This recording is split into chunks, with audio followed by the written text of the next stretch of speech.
Hello, everybody. This is Robert Hicks on the phone, the boy in his Bible. I should just say I just had a beautiful soup with my editor, cooked by my lovely wife, with some dumplings. And I don't often get dumplings. I think she did the dumplings because the editor, Matt, is here as well. But they were very nice, wasn't they, Matt? They're very good. Very good indeed. We're starting a new series. And this series is the writings of the Old Testament, what Jesus called the writings of the Old Testament at the end of Luke. And the first one, of course, is with Job. And I should tell you that Job became for me a special book. When I first read Job, it had all the feelings of a theatre. Something happening in heaven, curtain goes down, something happening on earth, curtain goes up, something happening in heaven, curtains down, and then another one to do with things on earth. And then Job with his friends and a round of talks, and then at the very end, a young man speaking, and then God himself speaking out of the darkness and the thickness and the whirlwind that was taking place, all the confusion that was taking place in the life of Job, that was taking place. When my first wife died, I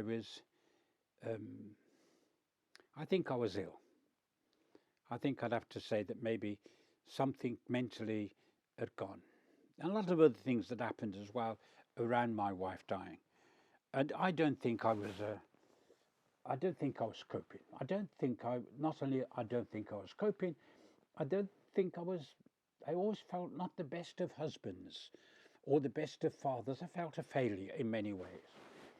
And I sat down, had a bad experience, and I said, I've got to stop this, I've got to practice what I preach, and I've got to deal with various things going on in my life. And I sat down with a load of paper on my bed, which is quite a large bed, and had all these papers and books, and I began to work through the book of Job based on Greek commentaries to paraphrase it for myself. I wanted to understand Job at a deeper level, and I finished Job. I wrote it all out. I can remember staying a long time on the chapter of wisdom near the end of the book, but I got through Job. And when I finished, I don't think it added an awful lot to my experience of Job when I wrote it as a Bible, even though dramatically it came to me with great force yet again. Something about Job is so simple, not difficult to understand, and something about Job, like the book of John, although very simple, also is very profound. And Job is one of those books. He's a wealthy man, starts off with a wealthy man. The reason why the writer of the book of Job calls him a wealthy man, not only because he was a wealthy man, but he wanted it to be in contrast to what was going to take place. He's a wealthy man, and there's a conversation in heaven about him with God and his people. And God says to the people of heaven, or the angels of heaven, it says, there's not seen anybody like my servant Job on the earth. This drama of having these people on the earth, is it working out right? It must be working out right. Just look at my servant Job. He's generous, he's kind, he's good, he's a righteous man of faith and righteousness, a man who believed in the one true God, a man who believed in loving his neighbour, a man who believed in loving strangers, a man who believed and practiced what he believed. If ever you wanted an example of what a Christian should be, it's Job. I have adopted Job all my life as the person to help me in business, because he was a businessman, he was a wealthy man, and yet he was a generous man and a good man. And people came to him and always found an open door, an open table, and always gave them refuge and help. Nobody was ever turned away, no problem. And nobody could accuse him of taking the advantage with the girls who worked for him in any way at all. He made a covenant with his eyes not to look with lust upon anybody. He didn't practice what so many wealthy people did, which would to have more than one wife. He had one wife and only one wife and one family. And then one day, everything went wrong. He was having an happy meal with his family, and they learned that a terrible thing had happened a long way away. And the disasters that came into his life, those disasters affected both intervention of evil of man against man, and also affected nature coming into it. So you can't blame all of it on the inhumanity of man to man. It was there. There was cruelty. There was raiding parties, stealing and killing and taken away. And then there was thunder and lightning and earthquakes or whatever. Nature was grumbling as well. And poor Job experienced both. And then there's a conversation in heaven again. He says, all right, you touch me a bit closer and he'll curse you. You know the story. You've heard it so often. And in one day when the children are celebrating a birthday in one of their houses, they'll all die. Puff of wind and it's gone. Every one of them. And then poor Job has to go through the terrible fact of Satan touching his skin. And he gets boils all over, maybe some form of leprosy or something. We can leave that to the medical people to help us on that. But he was not comfortable. Even his wife. And in the Septuagint, which was a Greek translation of the Hebrew Bible, which I was fortunate enough to pick up a second-hand one very cheap, and I would read some of the translations that was done in the Septuagint, and poor old Job's wife gets it in the neck in a big way, not just simply saying curse God and die, but she's portrayed as a grumpy woman. Well, everything does go wrong, and he himself is sitting there wishing that he'd never been born, then all this wouldn't have happened. It doesn't say that he lost his house, his farm, where he lived, but he had lost everything he'd worked for. Back to bare bones. I've had that experience, losing everything when my wife died and having to start all over again. Having to mortgage my house yet again, I think for the third time to start the business. I also lost a wife, the apple of my eye, to use the Ezekiel expression. And I could empathize in some kind of way at a certain level with Job. But then you have these conversations with names I couldn't pronounce and backgrounds of images that I found difficult to take in. But I will tell you some of the things that happened to me when I was reading it as a young boy, and I think I must have been 16 or 17 by the time I got to Job. The one man had a charismatic experience. It reminded me of the charismatics. He tells Job how that in the middle of the night there was a kind of thing going on around him, a kind of ghost feel. And the hairs of his head, he says, was standing up. He was terrified. And he learned some lessons. And he said, these lessons have to be for you, Job.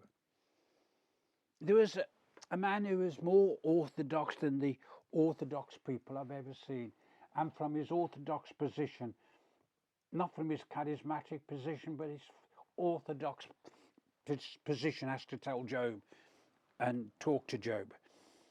And he again tells Job that Job must be in a problem, because from the beginning of time, God hurts people who've been doing things wrong, corrects people who've been doing things wrong, even kills people who've been doing wrong. God's like that, Job. You must have done something. Confess what you've done. Say sorry to God. Maybe he'll turn, and that kind of conversation. I still hear that today. It actually was the same language that you find in John chapter 9 and 10. Who did sin? This man or his parents, that they were born blind? Born blind because of their parents' sin or because of his sin? Do you think God did that? No, he did. And so, no.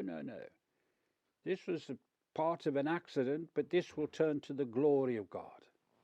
God will turn what is wrong into something glorious. He always does that. We don't know what's going to happen to the millions of innocent children who are killed through no fault of their own in wars and conflicts and earthquakes, etc., etc. We believe that God is the judge and the just judge of all the earth, not just part of it. And there's a great theological truth in the argument that God knows everything. And if he knows everything, he knows every child, whether they would have been converted or not if they heard the gospel later on in life. He knows. We can trust God to put everything right and to be the judge of all the earth. We need God to be the judge of all the earth, but this is not that. These are things going wrong that God has allowed to prove a point. Anyway, the discussion goes around, and you have the three men coming at from different angles. The progressive mind, the charismatic mind, the orthodox mind, and the debate goes on round in circles, round in circles, round in circles. And in it, from each mouth, you get some things that are wonderfully said and some things that are totally and absolutely wrong. It's a book that if you took it literally, you would be teaching error because it's wrong. God's not like the God that they projected. And we should be careful how we discern the word of truth. If there isn't a great deal of compassion and love, and what I call the goodness of God in dark places, then we can get it wrong. Well, 1,000 years later, 1,500 years later, 2,000 years later, they were getting it wrong. And we can see that in our New Testament. Near the end of this drama that was going on, talking about suffering and pain and evil and darkness and judgment, and the cycle that was going on and on and on, what you then have is a young man saying, I've listened patiently to you all men, and sorry you all men, you've all got it wrong. And you know what he does? He falls into the same trap. Oh, he falls into it with different language, with different vocabulary, and you get the impression at the beginning that we're going to hear something spectacular, that God ignores him. God talks to Job at the end, out of a whirlwind, and he doesn't answer a single question of Job. He doesn't tell Job why at all. He just shows the sovereignty of God, the power of God, the protection of God, the provision of God, even to crocodiles, to animals. And just think of the horse. He talks about the horse, and he said, look at the horse. Have you seen a creature as beautiful as a horse? Don't you think I've made him? I made the grasshopper as well. Now, when you read these things in the book of Job and the conclusion of the book of Job, there are lessons that we can learn from them, and those lessons are definitely worth remembering. Let me give you the two that hit me with great force. The one that hit me with great force as a young boy was, what is truth? It's obvious a lot of Job is not true. And the Bible, when it's writing, is the truth But the truth is there when it's wrong. In other words, it points out the wrong truth. And the wrong truth is because God tells Job to pray for the three friends at the end. They were wrong. That doesn't mean say they were totally wrong, but it meant they were wrong in the fundamentals of the nature of God. God is not like that. This nature of God you see portrayed by the Lord Jesus Christ. He who has seen me has seen the Father. And if you've seen the Father, you've seen God. And if you've seen God, you've seen the nature of God. And if you want to know something of the nature of God, then you have to understand that. The first thing we're to understand is that God has left into his own hands things we do not know. I came away from reading Job saying, I don't know. I've gone through this entire book and I've ended up saying, I don't know. But I also recognize that here we have the mystery of suffering. It's about that time, at 17, I think I must have been, maybe a bit later, I picked up a book in a second-hand shop called The Silence of God by a famous author, and he was deputy in chief of Scotland Yard at the time, a man called Anderson, Robert Anderson. And he was dealing with the big question of how some missionaries had been taken and some of the ladies had been taken and raped by the people who had taken them. That was shocking news, especially in a century that he lived in. But as I read the book, I found it very difficult to understand. And of course, I came back to Job and the mystery of suffering, that God didn't explain why his children had been killed so young. It's never said the children did anything wrong. It said that if in case they did something wrong, the father was there offering up sacrifices for them, praying for them every day. We're not told that Job did anything wrong. Everybody loved him because of his righteousness and his fairness and his grace. He was everything a human being should have been, could be, and one day with the help of God we will be. He was an example. He was a man you wanted to follow. And there was a great mystery of suffering. And the answer to the mystery of suffering is we don't know. Over my life, as you would understand, and if you're an older person, you would also understand what I'm going to say, we've had to deal with people who've had very big problems in their life. And most of the time, we don't know. We've tried to help them, but we don't know. We just listen. And we just say we love them and care for them. But we don't always know the answers to their problems. I don't understand when two people appear to be married for 30 years, then get a divorce. Do you? I don't understand it. I don't understand it when I get a message and a person in our family rings up to say their child has died in the cot. An accident has happened in the cot, and the child was dead when they went to see it.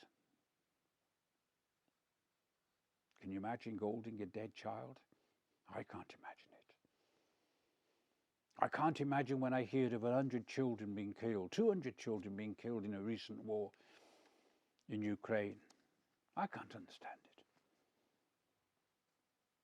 it. I can't understand how a person can create war and not feel the war that they've created.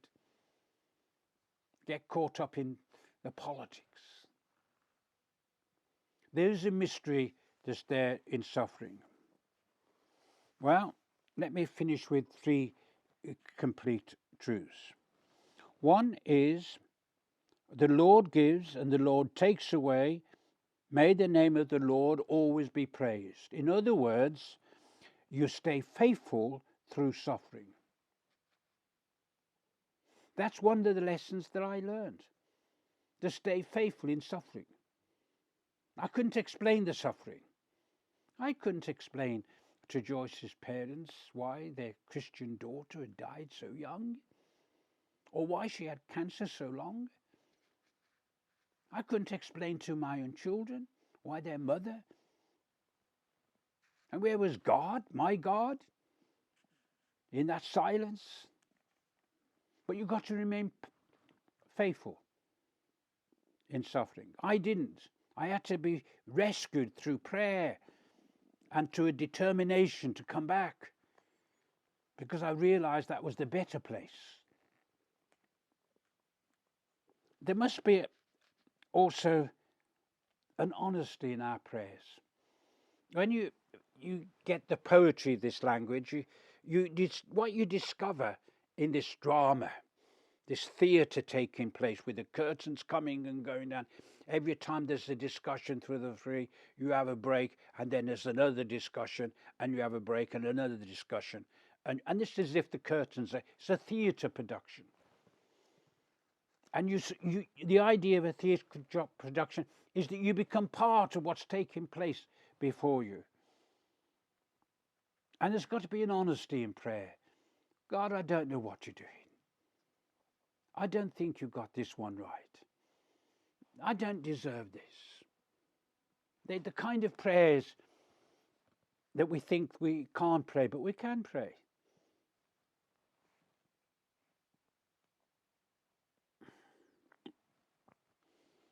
There's also another lesson that I think is worth listening.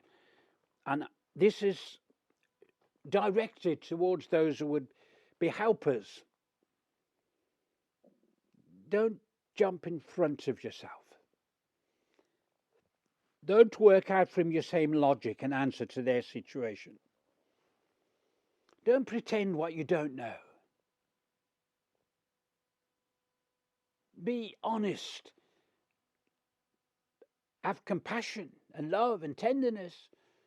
But don't try and say this is because this has happened or that has happened.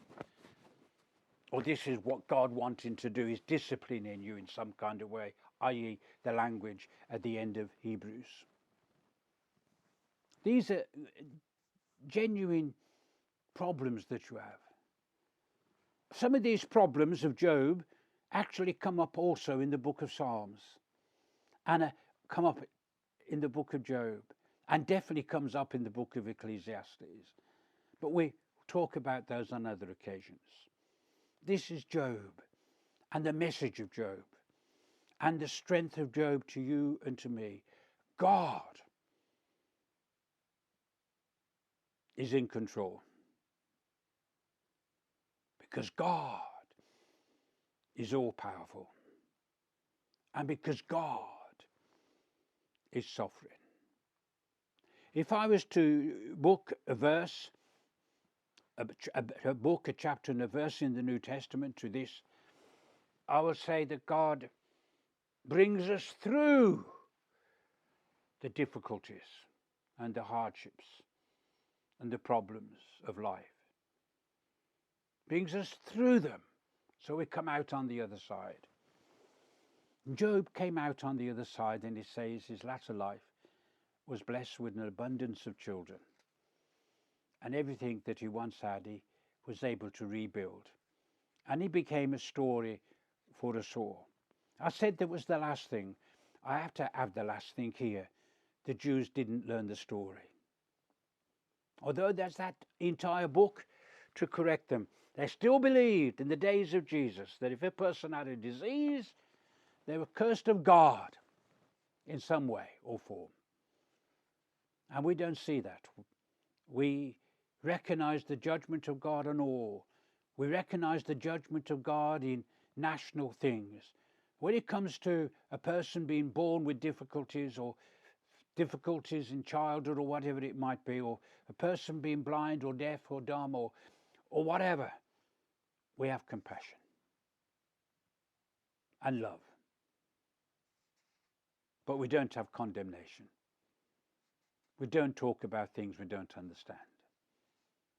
Boyne's Bible here, Book of Job. Hard going, but good reading. Bye for now.